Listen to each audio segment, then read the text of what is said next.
Ես կարծում եմ, որ երբ մենք խոսում ենք ռազմավարական ինքնավարության մասին,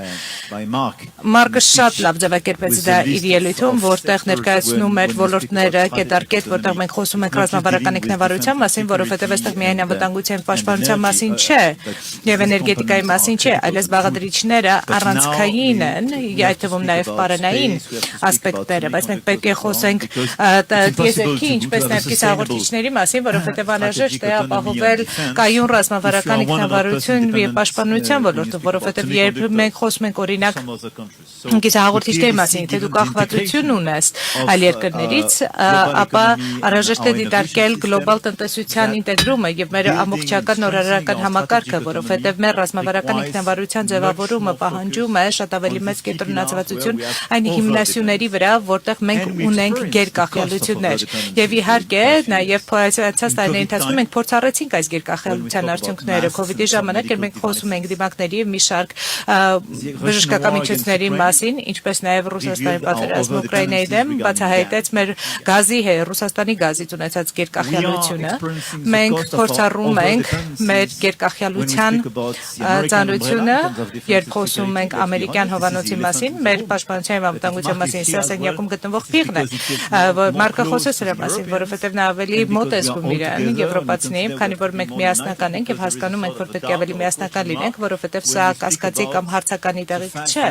որ երբ մենք խոսում ենք այն մասին, որ իհարկե ամերիկյան համերաշխության մասին կասկած չկա այս բոլոր ոլորտներում, եւ մենք հավանաբար փորձառում ենք նաեւ Չինաստանի նկատմամբ մեր գերկախյալության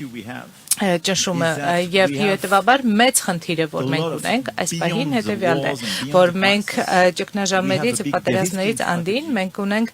շատ լուրջ ռիսկազերծման ռազմավարություն որ պետք է իրականացնենք որը շատ ավելի մեծ ներդրում եւ համակարգում է պահանջելու եվրոպացիների շրջանում եւ եկեք հստակ լինենք դրա համար անհրաժեշտ է ավելի մեծ համերաշխություն ավելի շատ ներդրումներ ավելի լավ կազմակերպվածություն որպեսզի մենք կարողանանք ավելի լավ ինտեգրել մեր արժեշտական իրար եւ ռիսկազերծենք մեր արժեշտաները աշխարհաքաղաքական իհայտ եկող կամ որոշակվող սպառնալիքների դեմ մենք պետք է տեղայնացնենք որոշ արտադրություններ մեր շրջանում մենք պետք է բազմազանեցնենք մեր գործընկերությունը նվազեցնելու մեր գերկախյալությունները բայց սա է մոտեցումը եւ սա է որ մենք պիտի իրականացնենք առաջիկա տարիների ընթացքում հիմնական ռիսկերից մեկը որ ունենք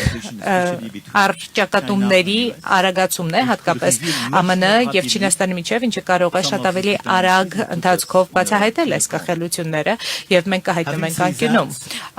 այս ասելով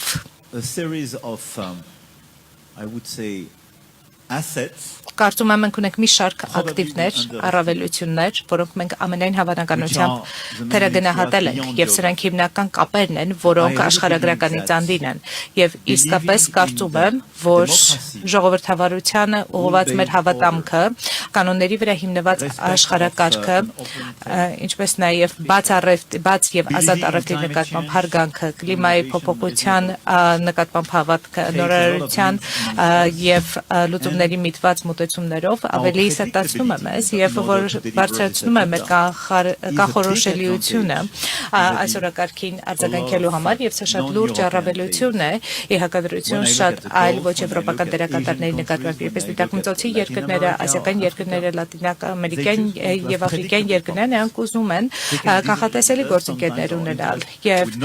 երբեմն մեր շահերը կայացի համապատասխան չլինեն բայց եթե մենք մեր օրակարգը իրականացնում ենք որպես կանխատեսելի սա իմաստ կունենա կարծում եմ այստեղ մենք շատ կարևոր դերակատարում ունենք նաև Հորմուզի ջրանցքի հետ կապված իրավիճակում եւ Ջորջյան մեզ հետ էր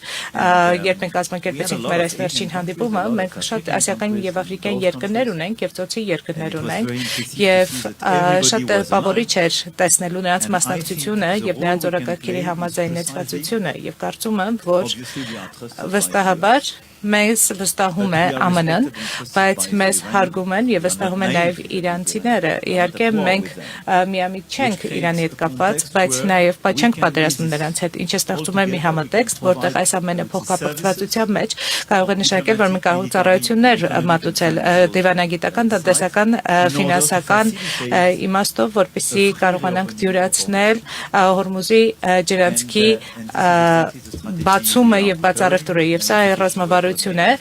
որտեղ ացերշաբաթվա ընթացքում մենք ունեցանք Լոնդոնում հանդիպում եւ հիմա մենք այդպիսի իրավիճակ ենք, որտեղ մենք կարող ենք դյուրացնել այսպիսի բացումը, ինչը մեզ դնում է այդպիսի իրավիճակում, որտեղ մենք կարող ենք լինել վստահելի գործընկեր եւ կարող ենք ունենալ այս բաց ճանապարհը։ Ես իսկապես կարծում եմ, որ սա մեր առավելություններից մեկն է, բայց բացի դրանից ես կարծում եմ, որ մեր հետաքրքրությունը հետեւյալն է, որ մենք պետք է նվազեցնենք ռիսկերի տարբեր հաստատություններում, պետք է շարունակենք ամբողջական համերաշխության մեջ համակարգված լինել եւ Ուկրաինան ամենաթեժ թեման է, բայց պետք է միասնաբար աշխատենք այս օրակարգի միտված ռազմավարական ինքնավարության ձեռք բերելու ընթացքում եւ կարծում եմ, որ վերջին մի քանի տարիների ընթացքում Հայաստանի հետ կապված Նիկոլի տեսանկյունը շատ տպավորիչ է։ Եկեք ազնիվ լինենք 8 տարի առաջ ոչ ոք այստեղ չէր գա եւ այն փաստը, որ մենք այսքան շատ առաջին այցեր ունենք ձեր երկիր, իսկապես լավ ցուցանիշ է, որովհետեւ 8 տարի առաջ այս երկիրը շատ սեղանի շուրջ նստած բազմաթիվ երկրների կողմից դիտարկվում էր որպես Ռուսաստանի դե ֆակտո արբանյակ եւ Նիկոլը կազմակերպեց Թավշյա հեղափոխությունը եւ այն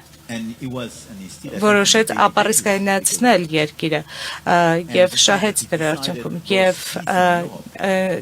այն որոշեց, որ խաղաղությունը եւ Եվրոպան